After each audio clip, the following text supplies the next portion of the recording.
Do it, motherfucker. Do it. What's up? I'm Cleary. Today, we got some more Destiny shit. Yeah, so Destiny discusses the gold digger allegations. Let's fucking check it out.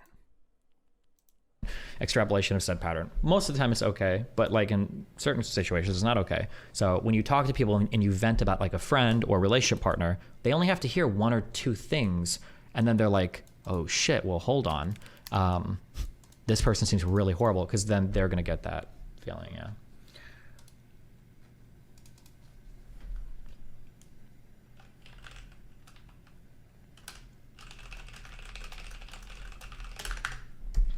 Is this a problem for pretty women? Like, can they have friends who just want to be friends? No, this is a problem for everybody. Everybody, this isn't a monogamous, polyamorous, it's not a male, female, pretty, ugly. This is an everybody problem. I would say that like two big rules that everybody should have is one, if you're going to vent about your partner, just have like one or two people that you talk to. It can't be everybody, probably shouldn't be family members, but like one or two people that you talk to. And two, I would say this is true of like poly or open relationships especially, but this is really true of, well, no, this is true of everything especially. I can think of good reasons why this is true for everybody. Do not ever, ever, ever, ever, ever, ever, ever, ever vent about your partner to a member of the opposite sex. 100%. I 100% agree with that. I've had a couple girls, like a couple friends or like acquaintances, people I've done business with that have, like, they've told me they are with somebody and then they start just absolutely shitting on them. And then they'll turn around and be like, yeah, I'm looking for someone like blah, blah, blah. They'll list out these traits and it just so happens that like I exhibit those traits, right? And I'm like, oh shit, is this person coming on to me right now? Is that what's happening? Are they like begging me to like take them in after they break up with their boyfriend? Or like, what the fuck is happening? That's how I read it almost every single time. And guess what?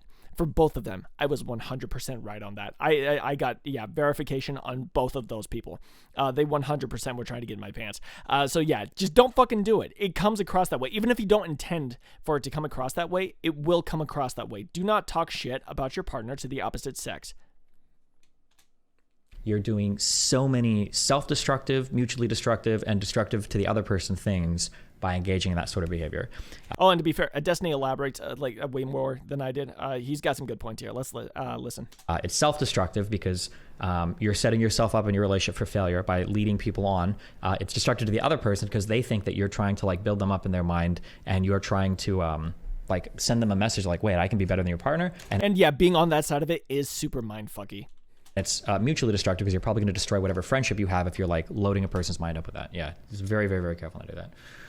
Yo, Destiny, how are you doing? But yeah, he's 100% right on that. Yeah, don't talk shit to the opposite sex about your partner. The easy question is obviously when people, the easiest question obviously is people go like, oh, well, doesn't this prove she's a gold digger? If I was a gold digger, she never would have given me the money back before therapy. Obvious. Okay, that's as far as I'm going to go with this part of the video. Yeah, it's so very obvious Melina is not a gold digger. Yeah, like a gold digger would not have given him the money back. It's just, there's nothing else I need to say about that. Yeah, there's no way. You're attaching way too much rational thought to an irrational situation. One of the biggest mistakes that people make are people don't understand what it means to be rational or what it means to be irrational. Because sometimes people will look at people making bad decisions and they'll go, oh, that person is being irrational. And in your mind, you very quickly conflate irrational with a random. These two things are totally different. Somebody can have a couple of false premises in their mind and then make decisions accordingly. And you can say, well, they're kind of acting irrationally. You're acting, contrary to your best interest. That doesn't mean the actions are random. That's a mistake. Just because people are acting dumbly doesn't mean that it is beyond analysis or comprehension, right? Yeah, I really hate like writing off people. There's always a reason for why people do the things they do. So writing them off, dehumanizing them, or anything along those lines, it like as soon as you do it, you erase any chance of understanding. It's much better to try to like put yourself in their like headspace and think, okay, well, what would lead me to do what they did? Of course, if you don't have all the information, it's going to be harder. But if you do have a decent amount of information, it's usually pretty easy to see why they made the decision, right or wrong. You can understand it at the very least. By your logic, I have a girl best friend I should never vent to about my relationship. That seems retarded.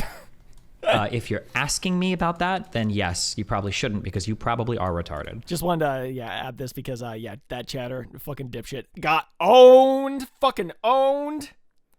If you are super secure in that friendship, you've been friends for a long time, you guys have both dated other people, you've never hooked up, never kissed, never dated, or whatever, then you would know that like, oh, okay, well, this is probably safe to vent to. Like, obviously, what Destiny's saying wouldn't apply here. Yeah, and like, dude, it's just one of those things where you have to feel it out. You have to be in social situations, in these situations, enough to kind of get those tendrils out, those little feelers, right? So you can kind of get a better feel of like what the relationship really is, I guess, if that makes sense. But if you it takes practice, is what I'm saying. Don't know that, and you're like typing furious in my chat, you're probably too retarded to sort that out. You probably shouldn't do it. Boom! Is it possible to escape the friend zone? Probably not. Good luck. Yeah, when it comes to that, when I was younger, I get where people are coming from with the friend zone thing. I used to be one of those guys that I just like, I got insanely infatuated with somebody like insanely quickly, and I would like essentially like my brain would be at a spot where I'm like, oh, this is the love of my life. I have to do anything and everything in my power to get with this person. Like I have to. As I've gotten older though, it's a lot easier for me to like, I don't invest that much emotion into it at the start. The time to invest that level of emotion is when you know that person likes you, like when you guys are actually trying to form a relationship. That's when you should insert that. But beforehand, try to like hold back that like emotional commitment. Yeah, like and it's not the end of the world. Like not everyone's gonna like you. Just like, yeah, if it doesn't work with one person, you got friend zoned. Just say like fuck it, and try to find somebody else.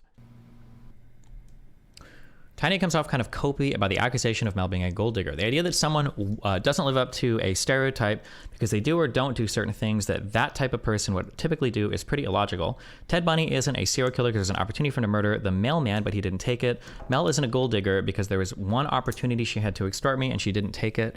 Okay, here's something that, I've figured this out, okay? I'm just sharing with you my implementations of things into life, okay, that I think I should have done earlier, but now I'm doing this, okay?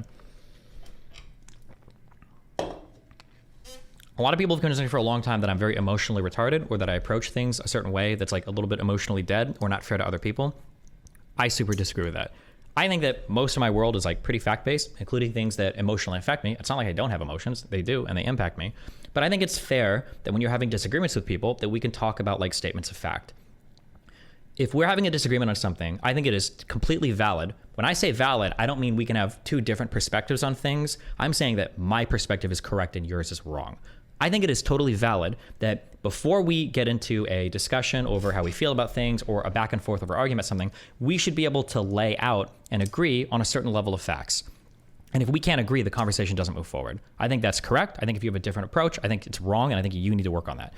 Okay, so this brings me back to the last video I made on Destiny's divorce. I think it's just called, I just titled it Destiny's divorce. I talked about how I also have this problem with people. I have a problem where like I'll get into this disagreement with somebody. I think they're treating me unfairly. No, I don't just think that. Like I know that. I can point to like a billion different examples of how they're trying to like fuck me over, and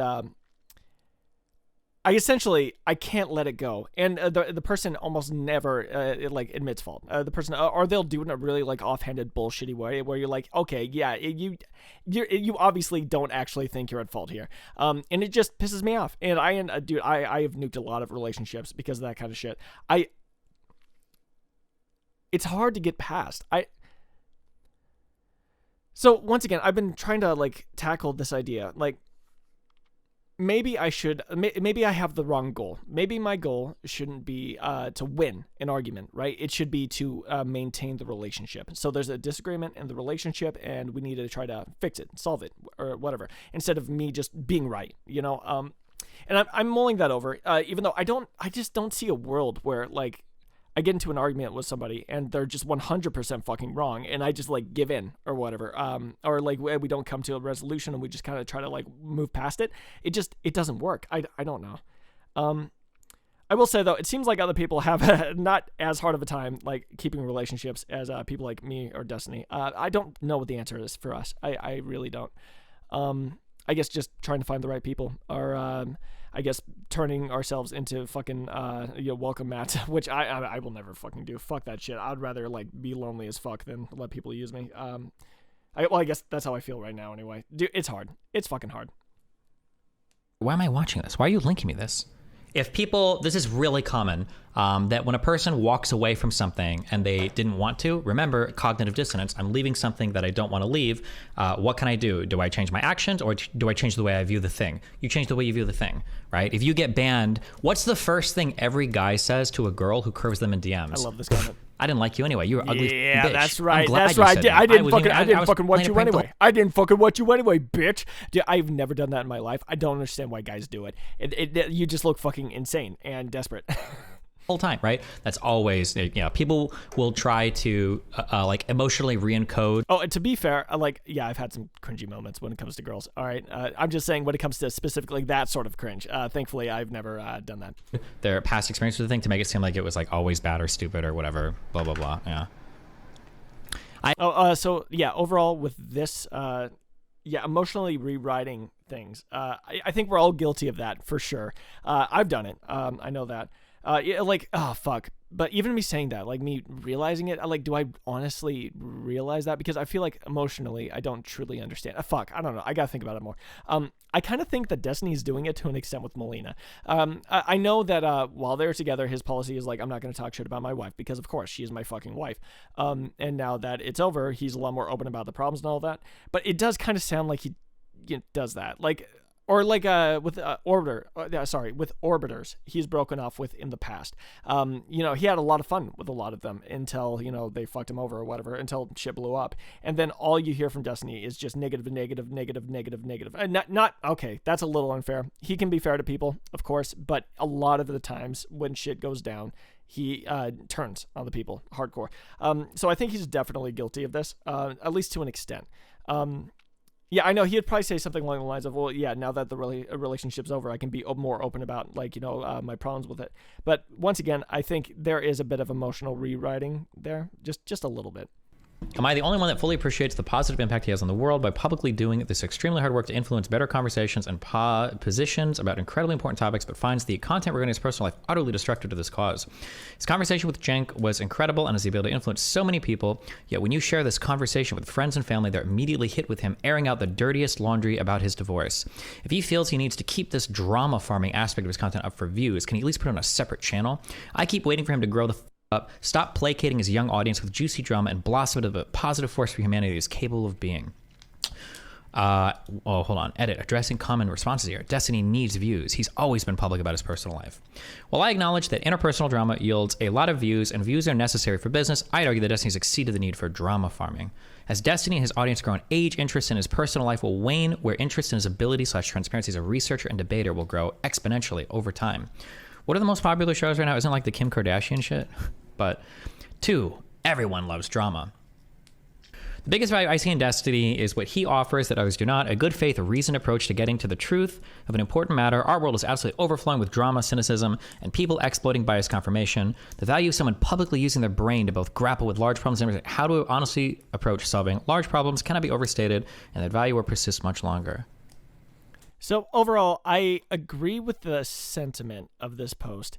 It is kind of obnoxious when you you joined up with Destiny because the politics, right? Like he is super fucking good when it comes to debating and making sure he's on top of his research and all the information and shit. He is a very, very intelligent, very combative person. He is great when it comes to politics.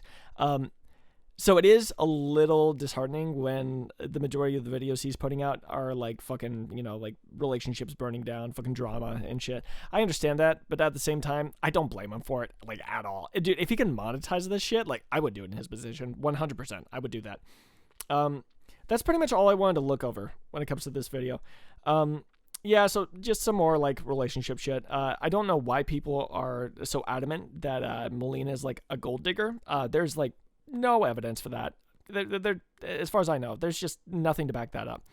And yeah, that's pretty much it. Well, anyways, love you guys. Bye-bye.